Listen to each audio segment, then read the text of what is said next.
Às terças teremos GigiCast, novidade para 2022. E o tema hoje é algo que sempre me perguntam e eu não respondo de forma tão organizada para vocês, né? Como que eu me tornei perita? A maior parte de vocês que me seguem já quer ser perito desde jovem. Vocês ouvem, né, por aí também, alguns peritos falarem, eu sempre sonhei em ser perito. Eu sou daquela outra banda que não sabia nem que existia essa profissão, perícia criminal. E olha que a faculdade que eu estudei, ela funcionava, o curso de biologia era praticamente do lado do IML. Para vocês verem, eu não fazia ideia. E afinal também, né, eu não tinha internet e nem tinha também, naquela época, não tinha os acesso a, como é que a gente chama? TV a cabo, né? Então, CSI, gente, só me assistir já depois de ser perita, só para vocês terem uma noção. Mas como que tudo começou? Tudo começou com as coincidências da vida e as necessidades. Eu não comecei como perita criminal. Eu comecei como técnica de laboratório de genética forense. Eu vim para Manaus para fazer o mestrado, vim toda bonita. Mentira, fiquei bonita agora. Então, vim toda me achando para fazer o mestrado. O que aconteceu? Minha pesquisa deu errado. Pesquisa dando errado, o que acontece? Ela vai se estender. E a bolsa não se estende, não. Só são 2 anos, tá? Com isso, eu tinha que me virar. Mas eu ia fazer o quê? Fui fazer um concurso para ser professora. Só que eu passei... Não estudei, né, gente? E aí eu passei na primeira vaga excedente. Deus sabe o que faz. Aí fiquei lá à espera de ser chamada. Enquanto isso, lá meu mestrado atrasando. E aí, como é que eu ia me sustentar? A bolsa só ia até o final do ano de 2008. O que acontece? Espera aí, foi 2008? 2007. Que eu cheguei em 2006. Então, 2006 inteiro, 2007, até o final de 2007. Eis que surge um amigo meu do laboratório e diz, tá tendo seleção para técnico de laboratório do genética forense. A essa altura eu já conhecia, porque parte dos meus amigos de laboratório tinham feito o concurso de 2004 e foram chamados posteriormente. Então já fiquem aí sabendo, tá? Os concursos demoram a chamar, por isso não passa. Eles tinham feito em 2004 e em 2006 que começaram a ser chamados. E lá fui eu tentar esse seletivo, passei. Meu currículo era bom, fui chamada e comecei a trabalhar lá. E assim eu conheci a perícia criminal, mas eu não pensava não, gente, em ser perito. Eu queria ser cientista mesmo, sabe, professora de faculdade, e fazer meu doutorado fora. Eu tinha já 2 convites para fazer o doutorado, um na Alemanha, outro na USP, sanduíche com a Inglaterra. E então, aquele mundo não era o que eu pensei que realmente eu faria. Mas eu gostava. Gostava porque, afinal, o laboratório de genética era organizado. E eu coordenava não, né, gente? Eu era a técnica responsável. Então, eu organizava, essa é a verdade. Eu organizava as coisas. E fazia extrações, era legal. Fazia extração de osso. Legal nada. E aquilo dava um trabalho. Dava um trabalho da gota. Quando era minha vez de extrair osso. Oxi! Era horrível. Mas a parte de fazer as reações, tudo era maravilhoso. E eu entendia porque eu era geneticista, né? Estava estudando aquilo ali, então para mim era uma experiência a mais incrível. E Só que eu também não sabia como era que era o restante da polícia. Eu não saía daquele laboratório. Para mim, a polícia toda era como aquele laboratório. Organizado, arrumadinho. Óbvio que não. Mas, Gigi, como foi então que tu foste ser perita? Aí vem o que acontece na nossa vida. Depois que eu defendi o meu mestrado, eu fui chamada para ser para assumir o cargo de professora da CEMED, aqui no Amazonas. Aquele que eu tinha passado como primeiro excedente, pois é. E eu também estava querendo dar um timezinho, descansar a cabeça do mestrado para poder encarar o doutorado. E comecei a dar aula. Comecei a dar aula em faculdade, comecei a dar aula na escola. E aí o que acontece? Essa pessoa que vos fala, que sempre teve o olhar muito aguçado para as coisas, e as coisas assim se desenrolam na minha frente, entendem? E eu, dentro de sala de aula, percebi o quê? Percebi que uma garota, uma criança, uma jovenzinha, eu dava aula de 6º ao 8º ano, simplesmente essa garota começou a aparecer na escola machucada. E era uma aluna excelente. E eu vi que ela não estava cuidando daquele machucado. E aí eu a convidei no final, na sexta-feira, né, que eu vi que passou a semana e ela não tratou o machucado que ela tinha na testa. A chamei para ir a uma farmácia para comprar material para tratar aquele machucado, né? E ela me levou numa farmácia para eu ver. Quando eu entrei nessa farmácia, ela não me disse o que estava acontecendo, ela me levou para uma determinada farmácia. Quando eu entrei nessa farmácia, que eu olhei, isso aqui não é uma farmácia. O cara me olhou dos pés à cabeça com aquele jeito nojento. Eu disse, isso aqui tem algo estranho.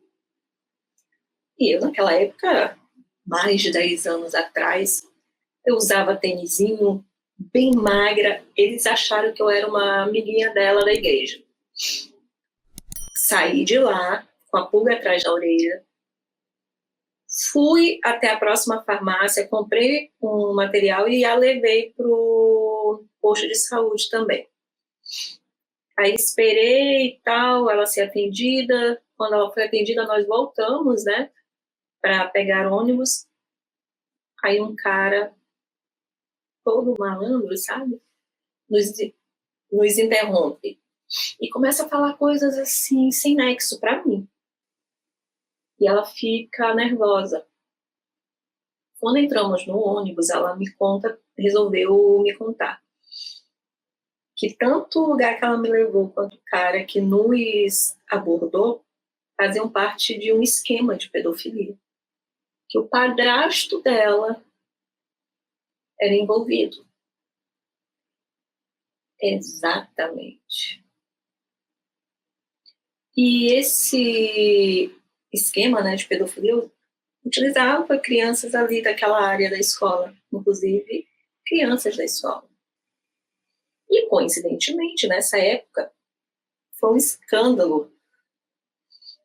Apareceu uma reportagem, porque encontraram crianças, umas 4 crianças, num apartamento alto padrão, aqui, né, em Manaus, no bairro Alto Padrão. E dessas crianças, uma delas era lá na escola. Era filha de um funcionário de um político.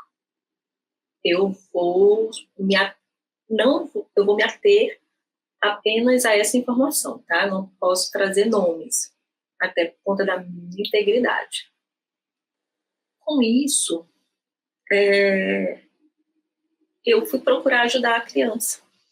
Fui atrás de conseguir para ela uma vaga numa escola, no internato, né, adventista. Consegui a vaga para ela. Quando eu consegui, eu precisava que a mãe assinasse. A mãe, ao saber que alguém tinha conseguido, né, perguntou quem. E ela falou, minha professora, porque ela gosta muito do meu desempenho e tal. Aí foram ver minha foto no Facebook. E o cara que me abordou com ela me reconheceu. A partir daquele momento, as tentativas de morte aconteceram. Eu não sei se a primeira realmente foi uma tentativa ou se foi para assustar. Era final do ano, quando isso tudo aconteceu, né? E uma moto, um cara num capacete, numa moto, aparece na escola à minha procura. Como já era só reuniões de final do ano, eu não cheguei no horário. E aí o servidor de segurança da escola, né, ele me liga, professora, tem uma pessoa aqui que não tirou o capacete, tá muito suspeito atrás de você e da aluna tal. Aí eu me liguei no que poderia ser, né? E aí eu pedi a placa, ele me passou a placa. Como eu já tinha contatos com a polícia, né? Eu trabalhava como técnica de laboratório, eu conhecia as pessoas. E aí eu entrei em contato com uma investigadora que trabalhava na inteligência do Estado, da polícia. E enviei a placa para ela. E ela me passou, era uma placa fria. Esse mesmo cara foi lá na casa da menina, né, para assustá-la.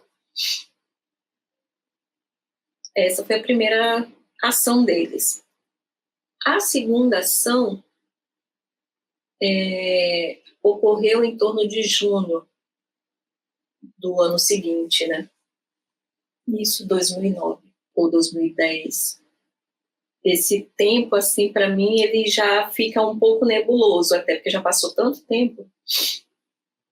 Na verdade, foi em 2011, quando eu comecei a ser perita. Exatamente, aí veio a segunda ação, porque eu acredito que eles começaram a me ver na ativa, né? E aí veio a segunda ação. O meu carro foi perseguido dentro do bairro, nas proximidades da escola. Então eu cheguei na escola, joguei o carro com tudo para dentro, o cara parou, saiu, me encarou e voltou de ré. Uma semana, naquele momento ali, eu fugi de Manaus. Eu fugi de Manaus, fui para o Ceará. Na época eu namorava uma pessoa do Ceará. Uma semana depois que eu volto, eu fico sabendo que simplesmente levaram o carro de uma professora que chegou às 4 horas da tarde da segunda-feira, né? Da semana seguinte que eu saí. E normalmente quem chegava nesse horário era eu. A única professora que chegava nesse horário. Levaram o carro dela, que estava cheio de produtos que ela vendia, e não levaram absolutamente nada. E eles estavam armados. Quando eu voltei, eu fiquei sabendo da situação, mas eu pensei, não, eu estou criando coisa na minha cabeça. E eu dava aula numa faculdade particular aqui, e uma aluna minha, do curso de psicologia, que eu dava aula de neuroanatomia para psicologia, ela me aborda e pergunta, professora, a senhora está bem? Eu disse, estou. Eu nunca tinha contado nada para ninguém lá. Ela, professora, o assalto do carro era pro Ford Ka vermelho.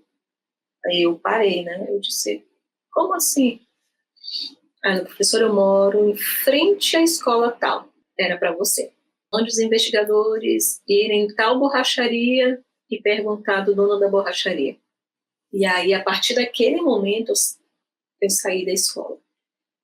Eu fui afastada da escola, fiquei, eu acho que 1 ano fora, depois eu voltei para uma outra zona. Porque nesse meio tempo, eu já não tinha descoberto só um esquema, eu já tinha descoberto 2 esquemas. E durante as aulas, eu acabava trazendo informações, conselhos, né, para as crianças. E isso estava fazendo as crianças saírem dos esquemas. não quererem. E isso começou a incomodar. Além, claro, do fato de eu estar sendo vista nos locais de crime, né? Então, eu passei realmente a ser uma persona non grata. Então, esse fato, esse primeiro fato, foi o que fez eu realmente decidir ser policial. Porque quando eu me deparei com um esquema de pedofilia, crianças sendo usadas, aquela criança que estava sendo usada pela própria mãe, né? Tentando, que a mãe estava tentando usá-la também, com a anuência dela, eu vi que tinha que fazer sentido tudo que eu tinha estudado. E aí foi quando realmente eu decidi fazer o concurso, antes de 2011, né? Que foi em 2008. E então, realmente isso fez. Foram eventos. E depois o que ocorreu só fez foi certificar. Então, a minha decisão de ser perita foi coisas da vida, que eu digo, né? Então, acredito que deveria ser.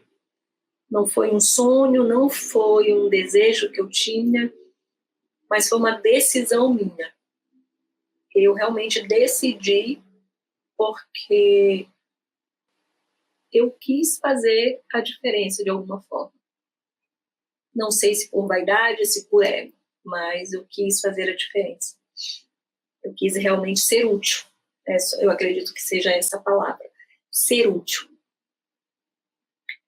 Mas é uma decisão que tem que ser muito bem pensada, tá? Porque a polícia é polícia. Então, eu espero que tenha ajudado aí alguns, porque para decidir você tem que realmente abrir mão de algumas coisas e saber que não deve abrir nunca a mão de outras, que são valores, tá? Isso é um preço muito alto. Essa foi a minha história. E bem mais. Muitas outras histórias dessa minha vida de perita. Mas terão uns casos também. Até o próximo.